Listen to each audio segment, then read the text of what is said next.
So, ఇప్పుడున్న money ప్రపంచంలో ప్రతి ఒక్కరు బిజీగానే ఉంటారు. సో, మనం ఎంత బిజీగా ఉన్నా గూడా మన చుట్టుపక్కల ఏం జరుగుతుందని కనీసం ఒక పర్యవేక్షణ ఉంచడం అనేది చాలా అంటే చాలా ఇంపార్టెంట్. ముఖ్యంగా ఈ చిన్న పిల్లలు ఎవరైతే ఉంటారో ఖచ్చితంగా వాళ్ళ యొక్క దినచర్య ఏం చేస్తున్నారని ఖచ్చితంగా మనం ఎంత బిజీగా ఉన్నా గూడా వాళ్ళ పైన ఒక నిఘా ఉంచడం అంటే చాలా ఇంపార్టెంట్. ముఖ్యంగా మొన్న జరిగిన మదనపల్లి ఇన్సిడెంట్ ఏదైతే ఉన్నదో 2 రాష్ట్రాలను కూడా కుదిపేసిందని చెప్పాలి. సో, మదనపల్లి ఇన్సిడెంటే కాకుండా మెజారిటీ ఆఫ్ ఇన్సిడెంట్ మీరు తీసుకుంటే మెజారిటీ ఆఫ్ ఇన్సిడెంట్స్ ఏవైతే ఉన్నాయో అవి మాక్సిమం మెజారిటీ ఆఫ్ ఇన్సిడెంట్ జరిగినవి మత్తులో ఉన్నాయి.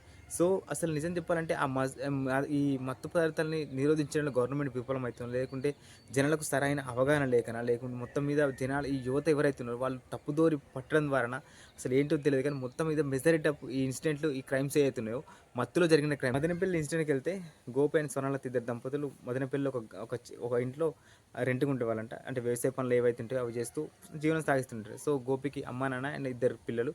అమ్మాయి పేరు రిషిక ప్రియ అండ్ ఒక అబ్బాయి ఇంకుంటుండే. అమ్మాయికి almost 7 years old. So, as usual Gopi అయితే పనికెళ్ళిపోయిండంట. సో, స్వర్ణలత కూడా ఆ రోజు హాలిడే కావడంతో రిషిక ప్రియ ఎవరైతే ఉన్నదో, "అమ్మ నువ్వు కూడా వస్తావంటే" నేను రాను ఈరోజు నానమ్మ అండ్ తాతయ్యతో ఆడుతూ ఇక్కడే ఉంటానేసరికి సరే వదిలేసి తను యాజ్ యూజువల్‌గా పనికెళ్ళిపోయిందంట. సో, చాలా సేపు తర్వాత పాప కనపడేసరికి వెంటనే తాతయ్య కంగారు పడిపోయి కోడలికి ఫోన్ చేసిండట. "ఇట్లా సంగతి మరి అసలు పాప కనపడట్లేదు." వెంటనే స్వర్ణలత ఎవరైతే ఉన్నారో పని నుండి ఇంటికొచ్చేసి కథం స్వర్ణలత ప్లస్ వాళ్ళ తాతయ్య అందరూ కలిసి వెతకడం స్టార్ట్ చేసిండు. సో, అక్కడ లోకల్ పీపుల్స్ ఎవరైతే ఉంటారో వాళ్ళందరూ కలిసి వెతకడం స్టార్ట్ చేసేసరికి అసలు చాలా సేపు వరకు కనిపించలేదట. సో, చేసేదేం లేక ఈవినింగ్ 6:00 అయిందనుకుంటా అప్పటికి.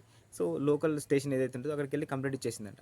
సో, కంప్లెయింట్ ఇచ్చేసరికి అక్కడ డీఐజీ మన స్పెషల్ ఆఫీసర్ ఎవరైతే ఉంటారో వాళ్ళ ఆదేశాల మేరకు 2 గ్రూపులుగా అయ్యి మొత్తం గాలింపు చర్యలు స్టార్ట్ చేసింది. సో, అప్పటికి చుట్టుపక్కల ఎంత తిరిగినప్పటికిని ఆ అమ్మాయి ఆచూకైతే అసలు దొరకలేదంట. చాలా అంటే చాలా సేపు అమ్మాయి కోసం గాలించడం జరిగింది. సో, ఎంతవరకు గాలించినా కూడా అమ్మాయి ఆచూకీ ఎలాంటి ఆచూకైతే దొరకలేదు.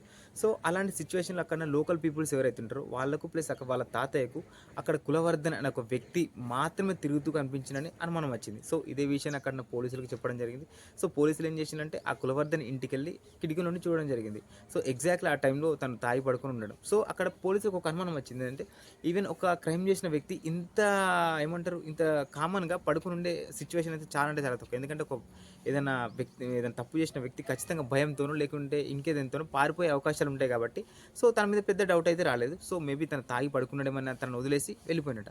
So, exactly same morning CC కెమెరాని చెక్ చేసిండట. మెయిన్‌లీ ఏందంటే వాళ్ళుండేది ఈ ముఖ్యంగా స్వర్ణలత గోపి ఎవరైతే ఉంటారో వాళ్ళ ప్లేస్ కంప్లీట్‌లీ చేనేత ఏదైతే అక్కడ చేనేత ఎవరైతే చేస్తారో ఆ ఏరియా అన్నమాట. సో, అక్కడ ఏరియా మొత్తం కంప్లీట్‌లీ చేనేత కార్మికులు ఉండే ఏరియా అన్నట్టు. సో, అక్కడున్న లోకల్ సీసీ కెమెరాస్ ఏవైతే ఉంటాయో వాటిని పరిశీలించినప్పుడు అక్కడ కులవర్ధన్ అనే పర్సన్ ఎవరైతే ఉన్నారో ఆ అమ్మాయిని తీసుకెళ్ళినట్టు క్లియర్ కట్‌గా పోలీసులైతే గుర్తిస్తారు. సో, పోలీసులు వెంటనే కులవర్ధన్ ఇంటికెళ్తారు. సో, కులవర్ధన్ అప్పటికే ఫుల్ తాగి పడుకొని ఉంటాడు. సో, పక్కనున్న డ్రమ్‌లో చూస్తే అమ్మాయి శివమై కనిపిస్తది.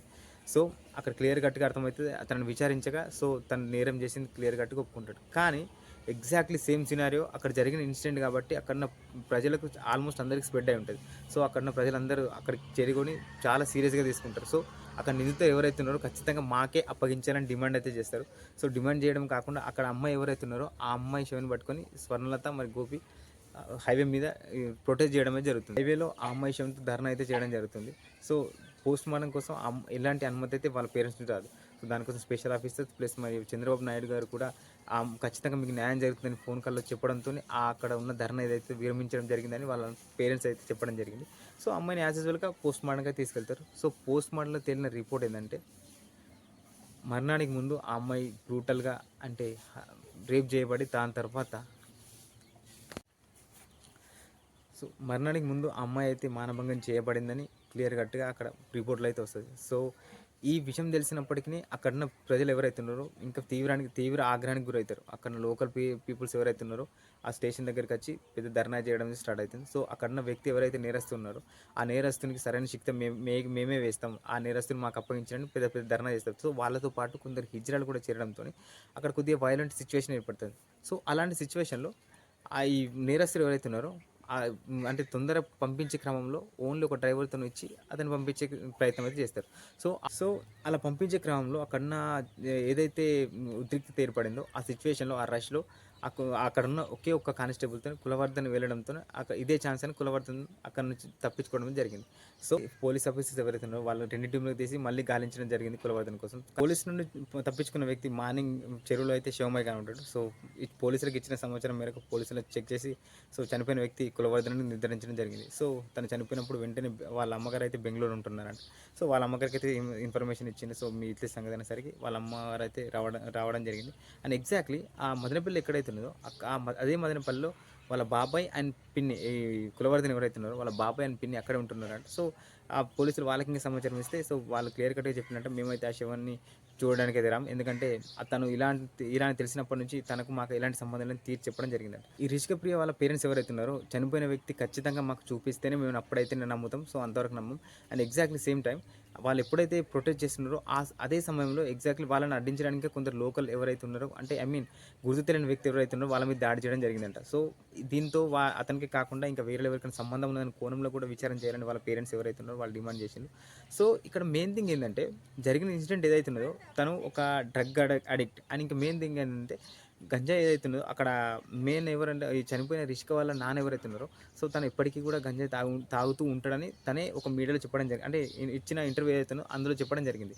సో, ఆ లోకల్ ఏరియా ఏదైతే ఉన్నదో అక్కడ చుట్టుపక్కల చాలా ఇళ్లలో ఒక గుంపు ఒక గ్యాంగ్ అయ్యి మొత్తం ఇది ఒక ముఠాగా ఏర్పడి గంజాయి అయితే తీసుకోవడం జరిగింది. నాకు లోకల్ పీపుల్స్ ఎవరైతే ఉన్నారో వాళ్ళకి ఇన్ఫర్మేషన్ చెప్పారు. చనిపోయిన రిషిక ఎవరైతే ఉన్నారో వాళ్ళ నాన్న గోపినాథ్ ఉన్నాడు కదా, గోపినాథ్ ప్లస్ చుట్టుపక్కల ప్రజలు చెప్పిన విధానం బట్టి చూస్తే తను ఎప్పుడు మత్తులోనే ఉండేవాడంట. సో, ఇలా గంజాయి తీసుకుంటూ అలా అండ్ అదే కాకుండా అండ్ ఒక ముఠాగా ఏర్పడి ఒక ఇల్లుని ఎంచుకొని అలా మత్తు పదార్థాలు ఏవైతే తీసుకోవడం అక్కడ చుట్టుపక్కల వాళ్ళకి అంటే కొందరు యువకులు ఎవరైతే ఉన్నారో వాళ్ళకి చాలా అంటే చాలా అలవాటైందంట. అదే ఎందుకంటే ఎగ్జాక్ట్లీ వాళ్ళు ప్రొటెస్ట్ చేసే క్రమంలో కొందరు వాళ్ళపై దాడి చేయడం జరిగింది. సో, ఆ దాడి చేసే క్రమంలో వాళ్ళు ఎవరైతే వీళ్ళని గుర్తించలేదు. సో, దాడి చేసిన వాళ్ళు ఎవరైతే ఉన్నారో వాళ్ళు కులవర్ధన ఎవరైతే ఉంటారో ఏమన్నా వాళ్ళకి చెందిన వాళ్ళ అని ఈ కోణంలో కూడా దర్యాప్తు చేయాలని వాళ్ళ పేరెంట్స్ అయితే డిమాండ్ చేయడం జరిగింది. సో, మెజారిటీ ఆఫ్ ఇన్సిడెంట్ ఏవైతే ఉన్నాయో అవి ఖచ్చితంగా మెజారిటీ ఆఫ్ ఇన్సిడెంట్ జరిగినాయి ఖచ్చితంగా మత్తులోనే. సో, గవర్నమెంట్ కూడా ప్రభుత్వం కూడా ఖచ్చితంగా ఈ యొక్క మత్తు పదార్థాలు ఏవైతే ఉన్నాయో వాటిని ఖచ్చితంగా ఫోకస్ చేయాల్సి ఉన్నది. సో, గవర్నమెంట్ కాదు